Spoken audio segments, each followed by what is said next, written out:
ദൈവത്തിന് അതിപരിശുദ്ധ നാമം വാഴ്ത്തപ്പെടുമാറാകട്ടെ. അനുഗ്രഹിക്കപ്പെട്ട നല്ല സമയത്തിനായി സ്തുതിക്കുന്നു, സ്തോത്രം ചെയ്യുന്നു. ചെറിയ വചനത്തിൻ്റെ ഒരു വെളിപ്പാട് കൈമാറി ദിവസം ഇരിപ്പതിന് ആഗ്രഹിക്കുന്ന എഹെസ്കേൽ പ്രവചനം 37-ാം അധ്യായത്തിൽ ഇങ്ങനെ കാണാൻ കഴിയുന്നു. പ്രവാചകനായിരിക്കുന്ന എഹെസ്കേൽ ദൈവത്തിൻ്റെ ശബ്ദം കേട്ട് കൽപ്പിക്കാൻ തുടങ്ങി. ദൈവം എഹെസ്കേൽ പ്രവാചകനോട് ഇടപെട്ടത് ഇങ്ങനെയാ: പ്രവാചകനെ, ഈ ഉണങ്ങിയ അസ്ഥികൾ ജീവിക്കുമോ? എഹെസ്കേൽ പ്രവാചകൻ ഇപ്രകാരം പറഞ്ഞു: ദൈവമേ, നീ അങ്ങ് അറിയുന്നു. ഈ ഉണങ്ങി കിടക്കുന്ന അസ്ഥികളെ വചനം നീ കൽപ്പിക്കുക, വചനം കൊണ്ട് നീ കൽപ്പിക്കുക.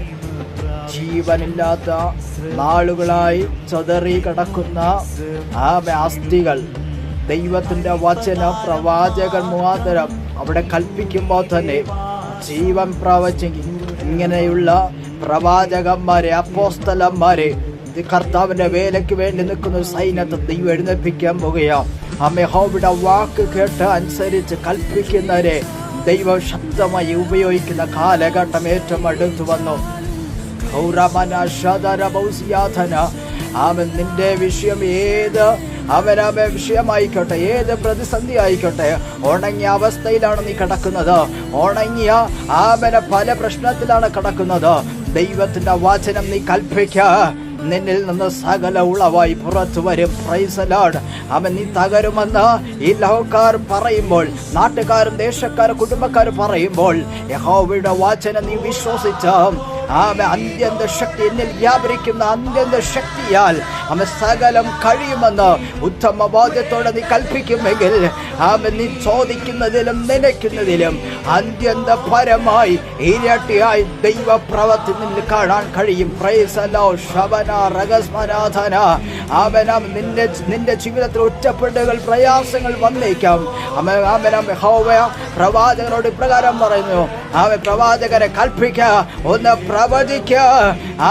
ദേശം കാണുക, പട്ടണം കാണുക. ആ പ്രവാചകനെ ദൈവം ഉയർത്തിയെങ്കിൽ, ദൈവം മാനിച്ചെങ്കിൽ നിന്റെ വിഷയത്തിനകത്ത് ദൈവപ്രവൃത്തി കാണാൻ കഴിയും. Praise the Lord. നിന്നിൽ കിടക്കുന്ന വലിയൊരു ശുശ്രൂഷ ഉണ്ടെന്ന് പരിശുദ്ധാത്മാവ് ആരുടെയൊക്കെ മേലെ പ്രവചനാത്മാവിനെ അറിയാൻ ആലോചന കൈമാറുന്നു. 2026 തീരുന്നതിന് മുമ്പ് പട്ടണത്തിനകത്ത്, ദേശത്തിനകത്ത്, രാജ്യങ്ങൾക്ക് ഒരു പ്രവാചകനായി ഒരു തീപന്തമാക്കി ദൈവാത്മാവ് എടുത്ത് ഉപയോഗിക്കപ്പെടാൻ പോകുന്ന പരിശുദ്ധാത്മാവ് വ്യക്തമായി ഇടപെടുന്നു. നീ എഴുന്നേക്കാൻ മനസ്സുണ്ടെങ്കിൽ, ദൈവത്തിന്റെ വാക്ക് കേൾക്കാൻ മനസ്സുണ്ടെങ്കിൽ, നിന്നിൽ വെളിപ്പെടുന്ന ആ പെയ്തിറങ്ങുന്ന ആത്മനദി, ആത്മസാന്നിധ്യം ഇപ്പോൾ നിന്നിൽ ചലിക്കപ്പെടാൻ പോകുകയാ. നിന്നിൽ നിന്ന് സകല കൃപാ വരങ്ങൾ ജ്വലിക്കുന്ന വർഷമാ. നിന്നിൽ നിന്ന് ദൈവിക വാഗ്ദത്തങ്ങൾ പുറത്തു വരുന്ന വർഷമാ. വിശ്വസിക്കുക. നഷ്ടപ്പെട്ടു പോയ ചില കൃപകൾ ഇന്ന് ഇപ്പോൾ പരിശുദ്ധാത്മ നിന്നിൽ വെളിപ്പെടുകയാ. നീ കൽപ്പിക്കുമ്പോൾ തന്നെ നിനക്കെതിരെ നിൽക്കുന്ന ചില ഇരുട്ടിന മണ്ഡലങ്ങൾ അഴിയും, ചില ഭൂതങ്ങൾ അഴിയും, ചില രോഗബന്ധനങ്ങൾ അഴിയും. വിശ്വസിക്കുക. എന്നിൽ വ്യാപരിക്കപ്പെടുന്നത് യേശുവിന്റെ ശക്തിയാണെന്ന് നീ വിശ്വസിക്കുമെങ്കിൽ പട്ടണത്തിനകത്ത് നിന്നിൽ നിന്ന് ദൈവപ്രവൃത്തി ചെയ്തെടുക്കപ്പെടാൻ ഇടയാകും. ആകയാൽ അതുകൊണ്ട് ദൈവവേലയ്ക്ക് വേണ്ടി നീ ഇറങ്ങ. ദൈവത്തിന്റെ സന്നിധിയിൽ മുഴങ്കാലം അടക്ക. ഈ വർഷം തീരുന്നതിന് മുമ്പ് ദൈവം നിന്റെ തല ഉയർത്തും. നിന്റെ ശുശ്രൂഷകൾ അനുഗ്രഹിക്കപ്പെടും. യഹോവയുടെ വാക്ക് കേട്ട് കൽപ്പിക്കുന്ന ഒരു സൈന്യത്തെ ദൈവം എഴുന്നേൽപ്പിക്കാൻ വന്നെന്ന് ആത്മാവാം ദൈവം വ്യക്തം ഇടപെടുന്നു.